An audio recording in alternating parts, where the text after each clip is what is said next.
Bonsoir tout le monde, ici Monsieur Cacahuète et aujourd'hui nous sommes 19... Non, on n'est pas 19, on est à 4 en comptant les deux chats. Bonjour tout le monde, ici Monsieur Cacahuète et Zou.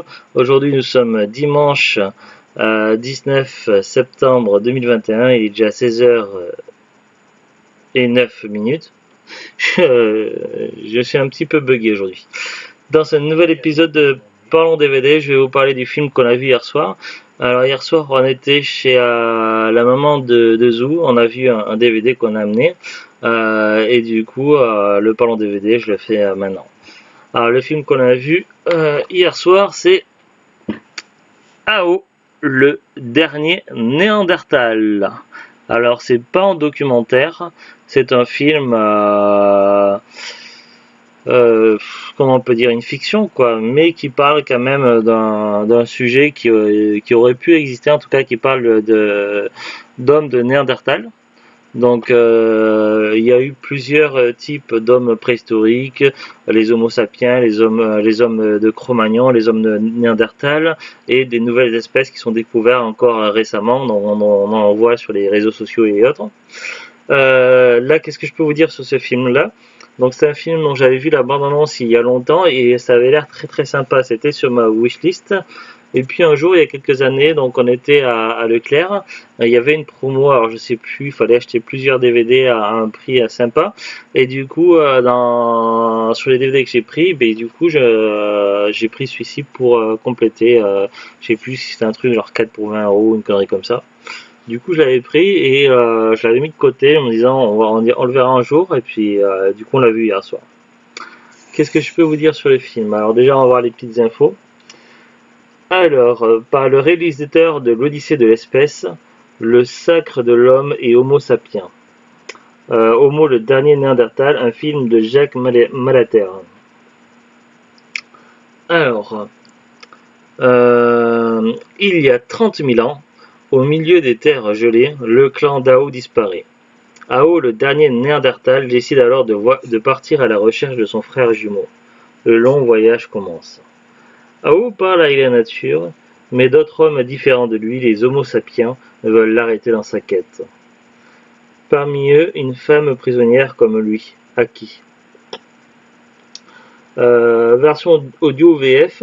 Après la version audio VF, si c'est quand même utile.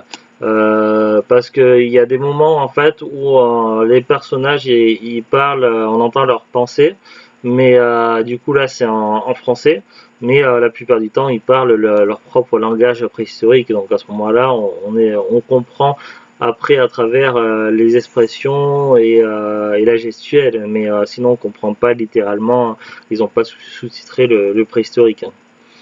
Après, il peut y avoir des sous-titres quand même en anglais, en français pour sourds et malentendants. Bonus, on les a pas regardés, mais il y a Papa Néandertal, un documentaire de Morad Ait Abouch d'1h05 et un making-of du film de Patrick Glaise de 26 minutes.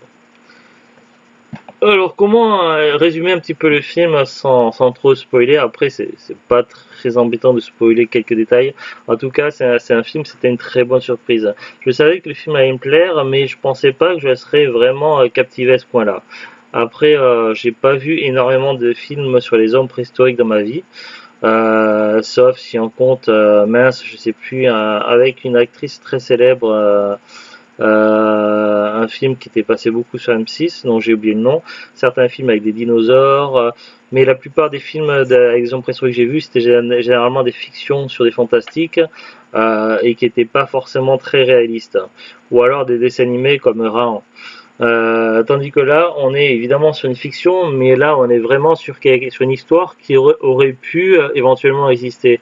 Donc on est quand même sur du réaliste et on est sur une histoire vraiment très touchante et très poignante et franchement, pour moi, ce film pourrait être considéré comme un chef-d'œuvre. En tout cas, pour moi, c'est un chef-d'œuvre et c'est un film à voir au moins une fois dans sa vie et à voir dans sa collection. Voilà, donc je suis pas expert en film d'hommes préhistoriques, mais pour moi celui-ci fait partie vraiment des meilleurs. Alors pour parler un petit peu de l'histoire, donc on a la plus grosse partie du film, ça se passe dans le présent, mais on a à un moment donné, dans les débuts du film, un petit flashback en arrière pour expliquer des choses, où ça se passe, je crois, 25 ans plus tôt, un truc comme ça. Le film tourne autour de deux personnages en grande partie en priorité, en particulier, donc Ao et une jeune femme d'une autre tribu, mais qu'on verra un peu plus tard, qu'on ne voit pas au début du film. Alors Ao, il fait partie de la tribu des hommes de Néandertal. Donc ils ont évidemment des traits physiques qui les différencient d'autres tribus que l'on verra après dans le film, notamment le fait qu'ils ont un gros nez, comme certains acteurs français on pourrait dire, pour ne pas en citer, mais bon, je vous laisse deviner. Euh, donc voilà, il a un gros nez et puis il a des protubérances au niveau du front et tout, mais c'est une caractéristique de l'os au niveau de l'os du crâne de l'homme de Néandertal. On voit que cette tribu, donc, c'est des gens qui ils expliquent quand même qu'ils ont un petit peu bougé, donc ils sont relativement nomades, mais par moments ils savent se poser. Ils savent s'abriter dans les cavernes. Ils vivent principalement de la chasse et peut-être un petit peu de la cueillette. Donc ça après c'est pas vraiment précisé, mais surtout la chasse. Il y a des guerriers et on apprend assez vite que c'est un peuple relativement pacifiste et qui dans la mesure du possible, lorsqu'ils entrent en conflit avec d'autres tribus, ils préfèrent privilégier la paix ou épargner leur adversaire plutôt que de les achever ou les tuer. C'est la tribu de Ao est une tribu quand même qui respecte profondément la vie et qui ne tue pas par plaisir. Du moins c'est ce que moi comme ça que je l'ai pu l'interpréter. D'ailleurs, Ao, plus le film va avancer, plus on va avancer dans le film, et plus on va comprendre qu'il a un lien assez particulier avec la nature, et que contrairement à Aki ou à d'autres tribus, il arrive à la fois à communiquer avec différents animaux sauvages, mais avec certaines particularités de la nature, et du coup, ça donne des moments vraiment magiques. Et ça lui donne un côté chaman en fait, un petit peu comme dans certaines fictions où je pense par exemple dans Warcraft où il y a dans certains orques qui ont des affinités avec côté chaman tout ça, et il y a un petit côté chaman dans AO, il est vraiment très très proche de la nature avec un don pour communier avec les animaux et tout, et c'est vraiment fascinant. Et donc voilà, donc au début on nous présente Ao qui est dans sa tribu, et on nous explique que sa tribu est en train de s'éteindre, donc il y a un mal inconnu qui les ronge et qui les tue petit à petit. Donc on imagine que c'est un genre de maladie ou d'épidémie où on ne sait pas trop qu'est-ce qui se passe, ou une altération génétique qui les tue, mais en tout cas ils finissent par cracher du sang, et c'est pas bon, ils s'éteignent petit à petit. D'ailleurs ils ont un problème également de naissance, ils ont quasiment plus de naissance, et donc lorsque l'enfant de Ao naît, donc c'est vraiment une grande victoire pour lui et sa tribu, et ils sont vraiment très très contents. Le problème, c'est que après une mission de chasse donc entre Ao et un de ses camarades, où ils vont devoir affronter un ours polaire. Le souci, c'est que quand ils vont entrer, donc leur tribu aura été massacrée par une autre tribu. Leur tribu qui est très grande en plus, ils sont trois. Oui, non, mais ce qui est resté de leur tribu, ils étaient 3 ou 4 peut-être, je sais plus, il restait plus grand chose. Ils étaient une petite poignée dans une caverne, dont l'enfant, et lorsque les. Quatre, parce que le premier, il y en a qui sont tués au début. Ouais. Oui, non, mais moi je parle au tout début. Oui, au tout début, Au tout début, ils sont une poignée, donc on va dire 4-5. Et lorsque Ao rentre de sa mission de chasse, en fait, il retrouve tout le monde massacré. Et on nous explique, en fait, c'est une autre tribu, donc peut-être les Homo sapiens. Il restait plus qu'une personne déjà. C'est plus que. Parce qu'il partait à la base chasser le monstre qui avait tué les personnes de sa tribu. Il restait sa femme et sa fille. Oui, mais il y a Et C'est c'est vrai. en rentrant qu'il Oui, non, mais il y a eu, oui, on va reprendre dans l'ordre. Donc en fait, il y a donc avant que le film commence, mais ça nous a expliqué donc il y a une étrange maladie, un mal étrange qui a décimé dire une très grande partie de sa tribu, donc peut-être 90% de la tribu. Sur la poignée qui reste, donc au début on les voit quand même. Ils sont 4, oui, 5, peut-être 6, on ne sait pas. Il y a une grosse partie des survivants qui se font tuer par un étrange monstre, on ne sait pas trop ce que c'est au début, on ne le voit pas.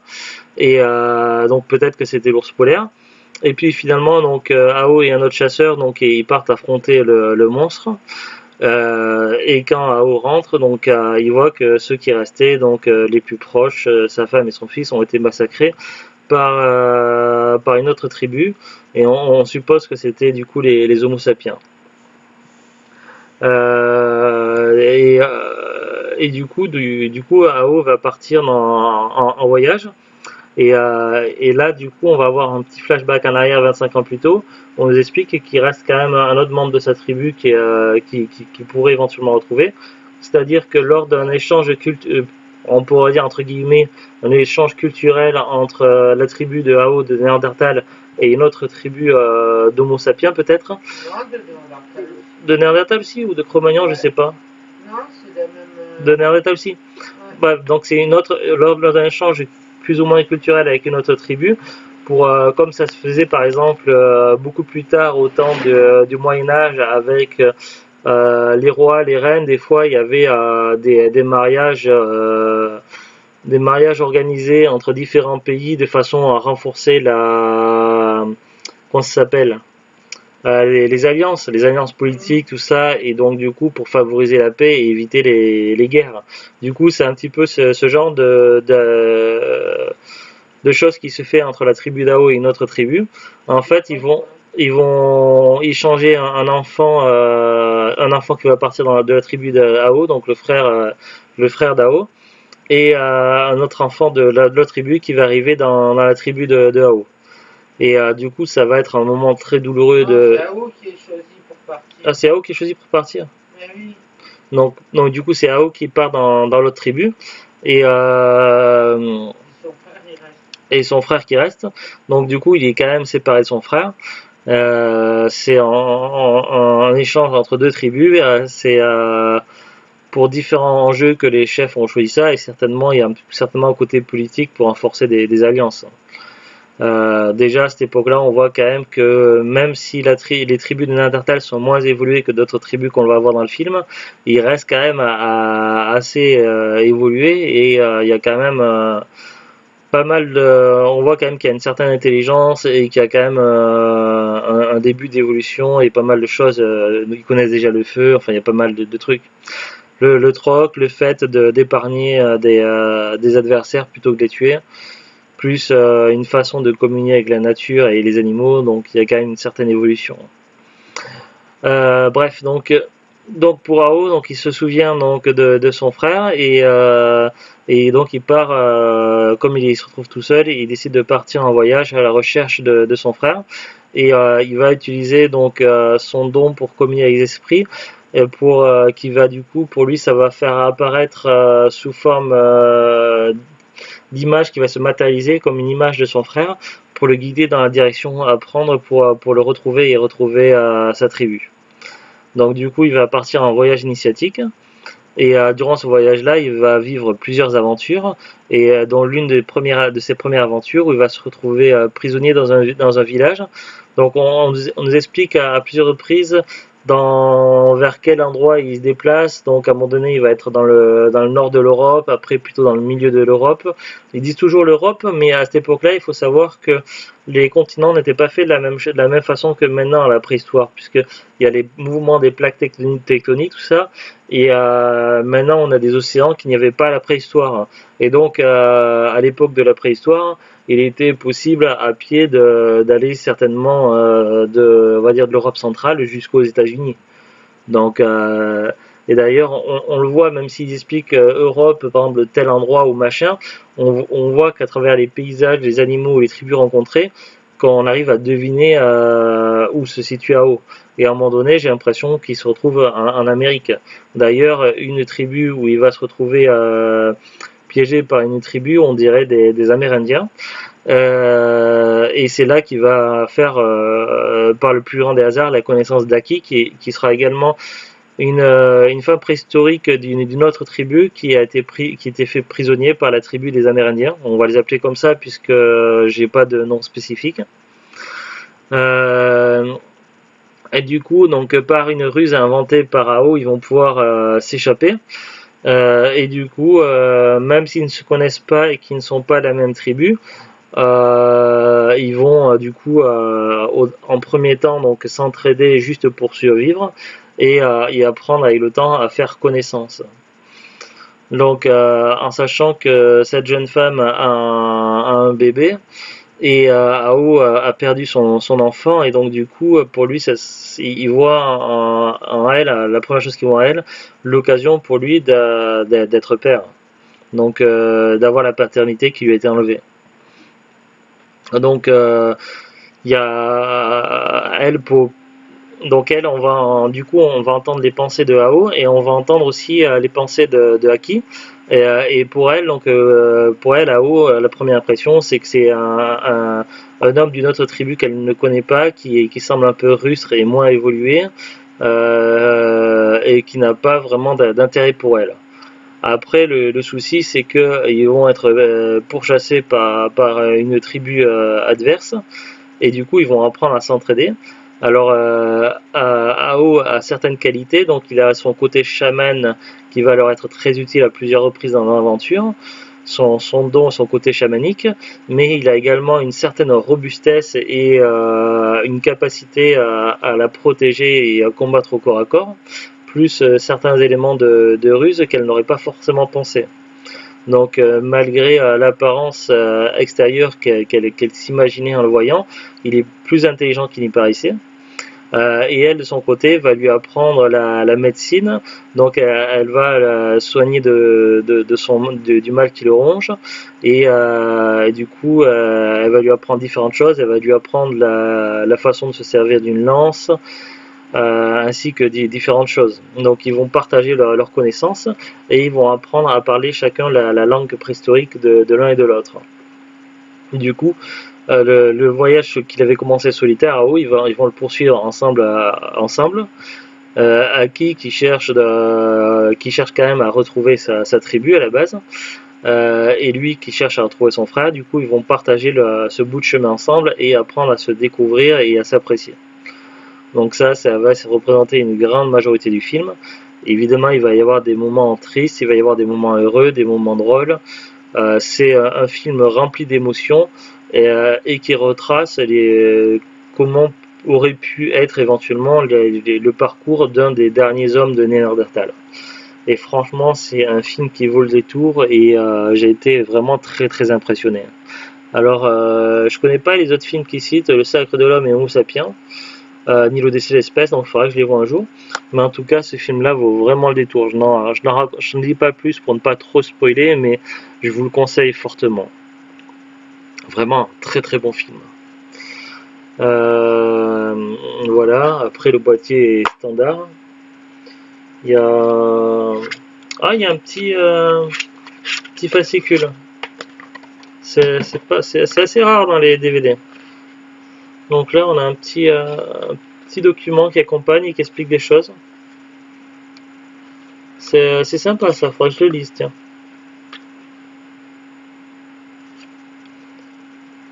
Donc voilà. Après, ça se présente comme ça à l'intérieur. On va regarder ensemble la fiche du film sur Wikipédia. Ao, le dernier Néandertal. C'est un film français réalisé par Jacques Malater, sorti en France le 29 septembre 2010. Il s'agit d'une adaptation du roman, donc ça vient d'un roman à la base, qui était en 3 tomes, écrit par Marc Klapinski. Ao, l'homme ancien, publié aux éditions Oberon. Il s'agit du premier long métrage de fiction de Jacques Malater, qui avait réalisé précédemment des docu-fictions sur la préhistoire et l'évolution de l'homme, notamment l'Odyssée de l'espèce, Homo sapiens et le Sacre de l'Homme. Donc avant, Jack Malater faisait des films documentaires, tandis que là c'est le premier film en fiction, 100% fiction, en long métrage. Après ça parle du synopsis. Casting. Alors Simon Paul Sutton qui joue Ao. Et il joue également Oa, son frère jumeau. Aruna Shield qui joue Aki. Craig Morris qui joue Bor, un membre du clan d'Ao. Vesela Kazakova qui joue Unak. Elmi Dridi qui joue Aguk. Yavor Veselinov qui joue Aka. Ilian Ivanov qui joue Ao, un 9 ans, plus jeune. Sarah Malater qui joue Wana, Néa, la fille d'Ao et d'Aki, à 4 ans. Et Agi qui joue l'ours blanche. Donc fiche technique réalisée par Jacques Malater, scénario Michel Fessler, Philippe Isard et Jacques Malater, d'après l'œuvre de Marc Klapinski.